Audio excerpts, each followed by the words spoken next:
FOMO. What is FOMO? The fear of missing out. Anxiety a person feels when they're afraid that they're missing out on an opportunity that other people are having. In 2019, I was introduced to the cryptocurrency market from a good friend of mine. I remember it like it was yesterday. We were at my university's gym getting a workout in when he told me about this new way to make money that everybody was talking about. Now the conversation was relatively brief, but it got me wondering about what all the hype was about. So as any curious person would, I went home and straight away looked into it. This was the start of my FOMO. It all began with an innocent Google search. What is cryptocurrency? What was meant to be a quick Google search to satisfy my curiosity turned to 5 minutes, 10 minutes, 15, and then 20. Before I knew it, I found myself going down the endless YouTube rabbit hole of why banks are bad, the government is evil, and how cryptocurrency will change the world. And most importantly, how it promised to make me rich.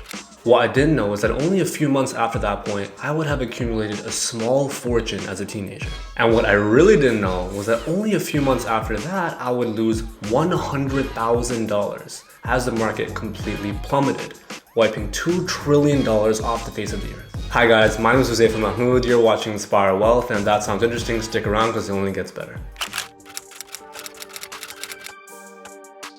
Now back when I started in the cryptocurrency market, lucky enough for me, I already had a good background in investments. I had been trading in the foreign exchange, and the stock market, so the transition was relatively simple for me. Now what took a little bit longer for me was my transition to the toxic YouTube crypto communities.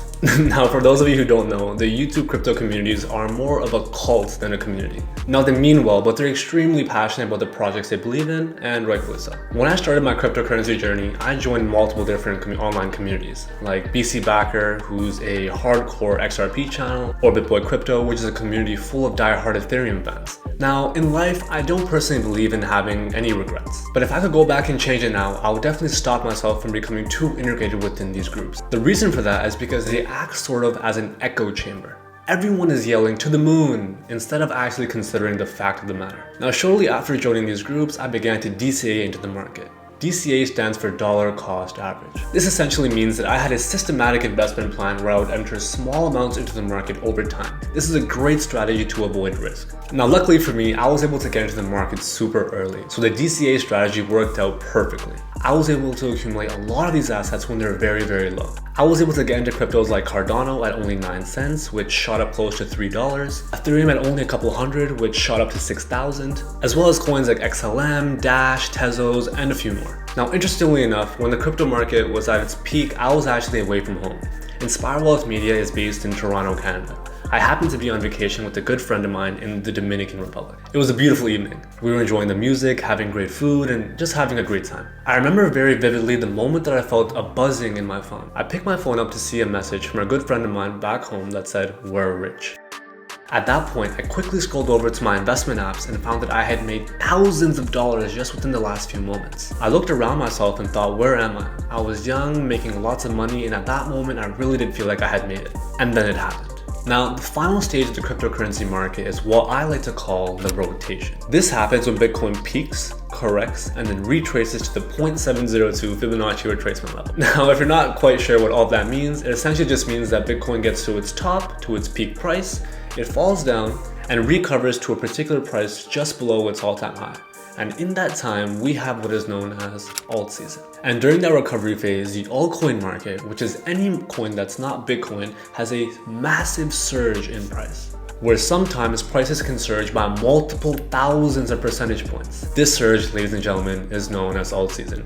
During this time, there are thousands of millionaires that are made all around the world, and I was determined to be one of them. And then on November 10th, 2021, Bitcoin hit its all-time high of 68,000 and the crash began. Now there's a reason why the cryptocurrency market is known as the wild, wild west in investments. Unlike markets like real estate and stocks, which are relatively stable, cryptocurrency has historically been proven to be incredibly volatile. As soon as Bitcoin began its plunge, the cryptocurrency communities absolutely exploded and the negativity was insane. Polar opposite to what it was just a week ago. People were saying that Bitcoin and cryptocurrency was a scam and it was all going down to zero, as the market would lose billions of dollars a day. It was mayhem. Now, if I told you at that point that I wasn't feeling the heat, I would be lying. But I had a plan, I had done my research, and I knew that in every bull market before this, every time there was an alt season. So I stayed patient. I had also made a strategic play in which if the market were to collapse, I would still be able to make money based on where my take profit zones were. At this point, tensions were very high as the Bitcoin plunge got worse and worse. As we waited for Bitcoin to bounce from its support zone and enter into its final recovery phase, where the altcoin season would begin, I would spend hours staring at the charts, waiting for my moment to come. Everything was going great until Bitcoin kept falling and falling and falling, until it had fallen through all the support zones and broken all the technical structures I spent months building. And as the hopes of our multi-millionaire dreams silenced, so were the so-called YouTube experts who promised a better future for everyone through cryptocurrency. Now, you can't blame anyone for your own mistakes. At the end of the day, they made it clear that you were taking on risk by entering into the market. But sometimes I can't help but think if those online investment personalities ever actually believed in the asset class, or if this was all just a big money grab. In my personal case, I was able to walk away with a substantial profit. And I won't hide from anyone that I did very well in this market. But I can't help but feel bad for the ones who fell for the scams and for the rug pulls. Now, I know if you're someone who didn't do very well in the market, the last thing you want to hear is that a loss isn't a loss unless you learn from it. But it's true. These are the moments that you learn and you grow from to make better financial decisions in the future. It doesn't matter how much you think you know about the market, because the market will be irrational for longer than you can be solvent. And finally, don't invest more money than you're willing to lose. I hope you guys learned a thing or two from my story. If you enjoyed the video, leave a like, comment, and subscribe, and I'll see you guys next time.